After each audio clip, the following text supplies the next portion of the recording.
오늘 함께 나눈 말씀은 요셉의 이야기입니다. 요셉과 형들이 다시 만나서 깨어진 관계를 회복하는 이야기입니다.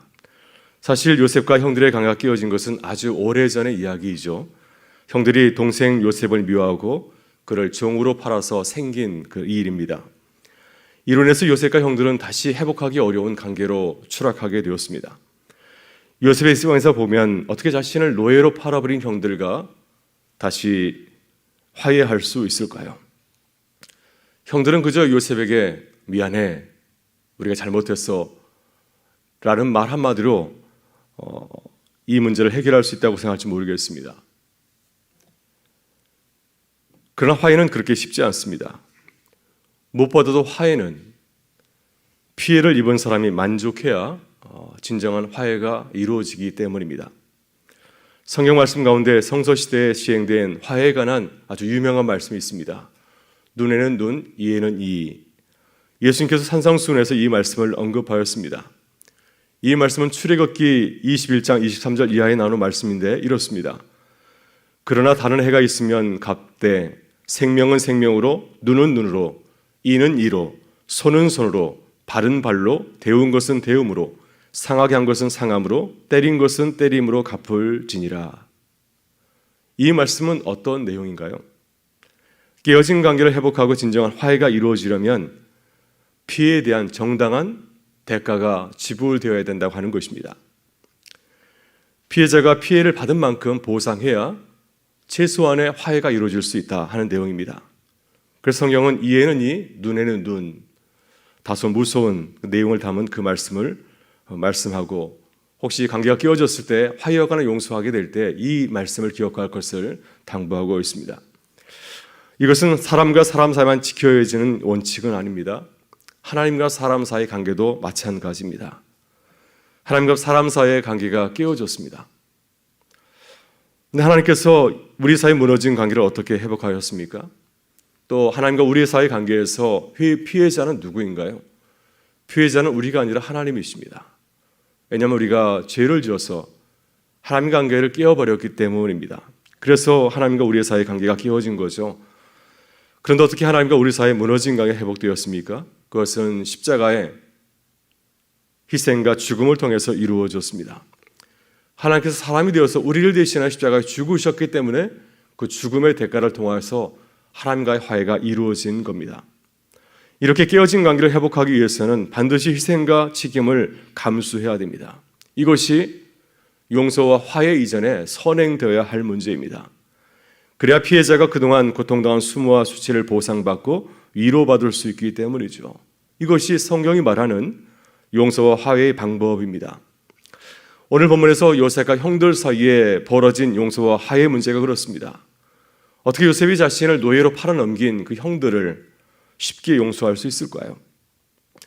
요셉이 형들에게 요구하는 것이 무엇입니까? 우리가 계속해서 보는 말씀을 보게 되면 요셉이 형들에게 계속해서 어려운 문제를 얘기하고 있지 않습니까? 그들에게 짐을 지우고 있습니다. 이런 가정을 통해서 요셉이 형들에게 바라는 것은 무엇인지요? 진정한 회개입니다. 자신이 저지른 죄를 뉘우치고 용서를 구하는 모습, 이 한 가지를 요셉은 형들에게 요구하고 있는 겁니다. 그래서 요셉은 형들의 마음을 상태를 알아보기 위해서 여러 가지 시험을 하고 있습니다. 옛날 형들이 무서운 죄를 저질렀는데 그 사람이 그 사람인지 아니면 달라졌는지 거듭났는지를 알고 싶은 것입니다.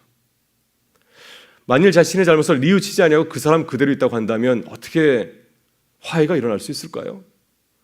어쩌면 그들은 용서받고 다시 요셉을 통하여서 더 큰 무서운 죄를 저지를지도 모릅니다. 따라서 형들이 자신의 잘못을 깨닫고 새롭게 깨달았는지 새롭게 거듭났는지를 요셉은 거듭 확인하고 또한 확인하고 싶어하는 겁니다. 이를 위해서 요셉이 형들을 시험한 문제는 무엇이었습니까? 요셉은 형들이 동생 베냐민에 대해서 어떤 태도를 갖고 있는지, 자신의 피부치인 동생 베냐민을 어떻게 대하고 있는지를 알고 싶어 하였습니다. 그 내용이 바로 어제 나눴던 이야기입니다. 요셉은 형들이 다시 애굽으로 곡식을 구하러 왔을 때 형들을 시험하였습니다. 형들이 다시 이제 곡식을 사고 집으로 돌아가게 될 때 동생 베냐민의 그 곡식 자루에 자신이 사용하는 은잔을 넣어 두었습니다.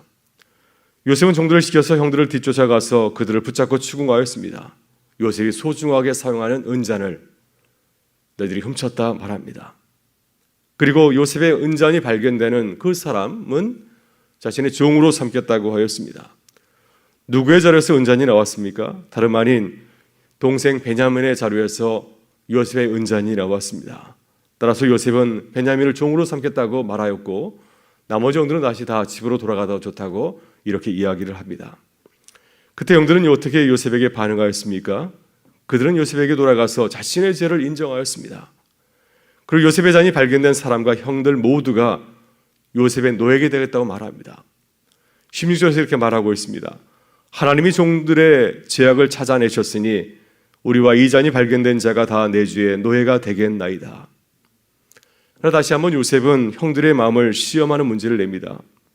10절 보게 되면 오직 나의 은잔이 발견된 사람, 그 사람만 내가 노예로 삼겠다라고 말하죠. 그래서 베냐민만 종으로 삼고 나머지 형제들은 다 집으로 돌아가라고 말씀합니다. 10절에서 이렇게 말하고 있습니다. 잔이 그 손에서 발견된 자만 내 종이 되고 너희는 평안히 너희 아버지께서 께로 도로 올라갈지니라 이렇게 말하고 있습니다. 그때 요셉의 형들 가운데서 유다가 나서서 요셉의 결정을 받아들일 수 없다고 주장합니다. 만일 동생 베냐민이 요셉의 종이 되어서 집으로 돌아가지 못하면 아버지 야곱이 두 번째 아들을 잃는 슬픔 가운데 돌아갈 것이라고 말합니다. 그 아이는 그의 아버지를 떠나지 못할지니 떠나면 그의 아버지가 죽겠나이다. 이러한 가정의 사항을 호소하고 있고요. 그래서 유다는 모든 책임을 본인이 지겠다고 말하고 있습니다. 베냐민을 대신해서 내가 종이 되고 나머지 형제들은 다 돌려보낼 것을 당부합니다. 32절에서 이렇게 말합니다. 주의 종이 내 아버지에게 담보하기를 내가 이를 아버지께로 데리고 돌아오지 아니하면 영영이 아버지께 죄짐을 지리다 하였사오니 이제 주의 종으로 그 아이를 대신하여 머물러 있어 내 주의 종이 되게 하시고 그 아이는 그의 형제들과 함께 올려 보내소서. 그 아이가 나와 함께 가지 아니하면 내가 어찌 내 아버지에게로 올라갈 수 있으리까? 두렵건대 제가 내 아버지에게 미침을 보리이다. 이렇게 고백합니다.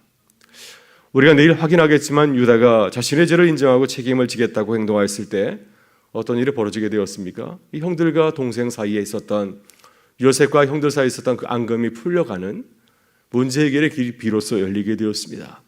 유다의 행동이 요셉에게 큰 위로와 감동이 되었습니다. 그 유다는 예전에 자신을 팔아넘긴 그 형이었는데 이렇게 달라진 겁니다. 유다 형들의 모습이 진정성 있게 보였습니다. 동생 베냐민을 위해서 내가 종이 되겠다, 노예가 되겠다고 하는 그 책임지는 모습이 깨어진 관계를 비로소 회복하게 한 겁니다. 여러분 그렇습니다. 우리는 관계가 깨어졌을 때 자신의 책임을 통감하고 책임을 져야 됩니다. 이것이 관계를 회복하는 길인 줄 믿습니다. 우리 주님께서 우리를 위해서 십자가를 지고 걸어가셨을 때 비로소 하나님과 우리 사이에 깨어진 관계가 회복될 수가 있었습니다. 이것이 우리 사이를 새롭게 회복해가는 하나님께서 주신 십자가의 길, 또 책임의 길인 줄 믿습니다. 여러분 우리 교회도 지금 깨어진 관계로 어려움을 겪고 있습니다. 교회와 구청의 관계, 교회와 조합의 관계도 깨어졌습니다. 참 마음이 아픕니다. 어떻게 해서 우리 교회가 있는 이곳에서 이러한 엄청난 일, 이런 비극이 벌어졌는지 참 마음이 아픕니다. 그러니 이 깨어진 관계를 회복하기 위해서 기도해야 될 줄 믿습니다. 어떻게 깨어진 관계를 회복할 수 있을까요? 오늘 본문에서 묵상한 것처럼 우리는 요셉과 유다의 태도를 배우고 함께 간절히 기도하는 교회가 되어야 될 줄 믿습니다. 먼저 우리는 요셉처럼 구청과 조합의 불공정한 행정 처리를 외치고 또한 알게 해야 합니다. 요셉은 형들의 불의와 불법을 분명하게 지적을 하였습니다. 그리고 잘못을 깨닫게 하였습니다. 그래야 형들과 요셉 사이 그 깨어진 관계가 다시 회복할 수 있기 때문이죠. 여러분 우리도 구청장과 조합장의 불법적인 태도와 행동을 규탄해야 됩니다. 분명히 제척은 조건부입니다. 교회 뜻과 입장이 반영된 제척되는 것이 바로 그 조건입니다. 근데 구청장은 교회의 뜻과 입장을 완전히 무시하고 일방적으로 조합의 입장만 편들고 있습니다. 그리고 교회를 불법적인 단체로 음해하고 공격하고 있습니다. 구청장의 자리는 공적인 자리입니다. 그래서 교회를 비방하기를 그쳐야 됩니다. 지난주 금요일에 또 은평교구협의회 대표 목사님들 구청장 시절 불러서 우리 교회를 조직적으로 비난하고 비방하였습니다. 여러분, 이것은 공직자의 태도가 아니죠. 중립을 지켜야 되는 공직자의 태도가 아닙니다. 구청장은 누구의 편이 되어야 될까요? 굳이 편이 되라고 한다면 구청장은 가난한 자들의 편이 되어야 됩니다. 약자의 소리를 듣고 그들의 입장을 대변해 줘야 됩니다. 근데 그렇게 하지 아니하고 강자의 편에 서서 외치고 있습니다. 지금 재개발 과정 가운데서 수많은 교회들이 이런 그릇된 구청과 구청장의 태도로 인해서 피눈물을 흘리고 있습니다. 우리 교회 정도의 이러한 교회가 이러한 수모를 당한다고 한다면 더 작고 약한 교회는 얼마나 많은 수모를 당할까요? 우리가 충분히 이해하고도 남을 수 있습니다. 따라서 우리는 한국교회와 가난하고 소외된 교회를 위해서 더욱 애치고 말해야 됩니다. 구청과 관계자들이 교회를 함부로 하지 않도록 좋은 선례를 남겨야 될 줄 믿습니다. 재개발 과정에서 교회가 권리를 찾고 지킬 수 있도록 구청의 잘못을 지적하고 외치는 것이 무척 필요합니다. 그래서 우리가 어려운 길을 걸어가고 있지만 이러한 공적인 교회의 사명을 잘 감당하는 교회가 될 수 있기를 주의 이름으로 축원합니다. 다음으로 유다처럼 구청장과 구청이 책임있게 행동할 수 있도록 우리는 계속해서 기도해야 될 줄 믿습니다. 요셉과 형들의 깨어진 관계는 어떻게 해결의 길이 열리게 되었습니까? 유다가 모든 책임을 감수하게 되었을 때 비로소 관계 회복이 시작이 되었습니다. 따라서 책임지는 태도가 얼마나 중요한지 모릅니다. 여러분은 구청장을 위해서 기도해야 될 줄 믿습니다. 지금 가장 심각한 문제는 구청장이 자신의 잘못을 인정하지 않는 겁니다. 이 사태의 모든 책임을 자신에게 돌리는 것이 아니라 내가 구청을 잘못해서 이런 문제가 생겼다고 하는 것이 아니라 그 모든 책임을 교회에게 돌리고 있습니다. 교회가 이러한 사단을 일으키고 교회가 문제덩어리라고 음해하고 있습니다. 여러분, 그렇지 않습니다. 주합이 교회와의 신뢰를 깨뜨렸기 때문에 문제가 발생하게 되었습니다. 교회는 구청과 주합을 향해서 금전을 요구한 적이 없습니다. 그리고 구청은 교회의 소리에 귀를 기울이지 않는 가운데 있습니다. 구청은 문제의 핵심도 잘 이해하지 못하는 가운데 있습니다. 주합의 이야기만 듣고 교회를 비난하고 있습니다. 이것이 이 사태의 아주 심각한 문제의 핵심이 아니겠습니까? 그러나 공직자의 바른 태도는 책임을 지는 것입니다. 은평구에서 문제가 생기면 구청장이 책임을 지고 책임 있게 행동하는 것, 그래야 문제가 풀릴 줄 믿습니다. 그러나 책임을 지려고 하지 않으니까 문제가 더욱 심각해지는 겁니다. 어제 우리 교회는 무척 황당한 일을 당하였습니다. 아침 일찍 구청을 찾았을 때 구청에 셔터가 내려져 있었습니다. 아무도 출입할 수 없도록 구청을 막고 있었습니다. 경찰 병력을 동원하여서 우리 교회 출입을 차단하였습니다. 그래서 몸싸움까지 일어나게 되었습니다. 구청장이 정당하게 일을 처리했다고 하면 왜 이런 행동을 하게 되었을까요? 문제가 있으면 대화로 풀어가면 됩니다. 그러나 자신의 행동이 정당하지 않으니까 자꾸 피하는 겁니다. 그리고 공권력으로 이 모든 일을 해결하려고 밀어붙이고 있습니다. 그래서 어제와 같은 그러한 안타까운 일이 우리 사이에, 우리 가운데 발생하게 된 겁니다. 그래서 우리는 간절히 기도할 수 있기를 바랍니다. 아직 골든타임이 있습니다. 구청장의 잘못을 인정하고 바르게 약속을 지킬 수 있도록 기도하기를 바라고요. 우리 은평구청장이 책임 있는 공직자가 될 수 있도록 기도하기를 바랍니다. 그래서 이번 사태를 점점 어렵게 만들어가는 것이 아니라 바르게 해결할 수 있도록 책임지는 그러한 공직자가 될 수 있도록 기도할 수 있기를 바랍니다.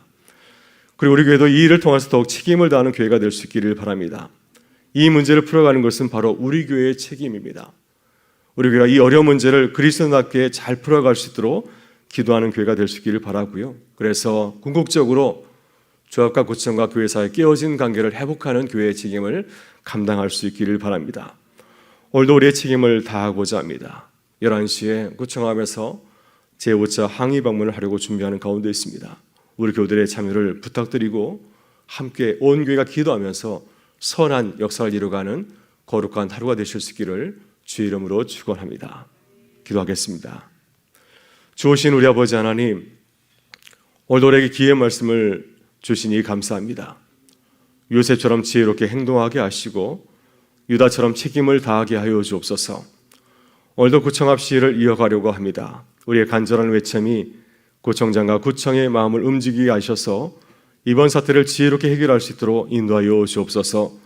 조합장과 조합도 우리 외침을 경청하게 하셔서 이 지역의 안전을 위해서 교통도로를 시행하게 하시고 모든 재개발 과정을 공정하게 할 수 있도록 인도하여 주옵소서.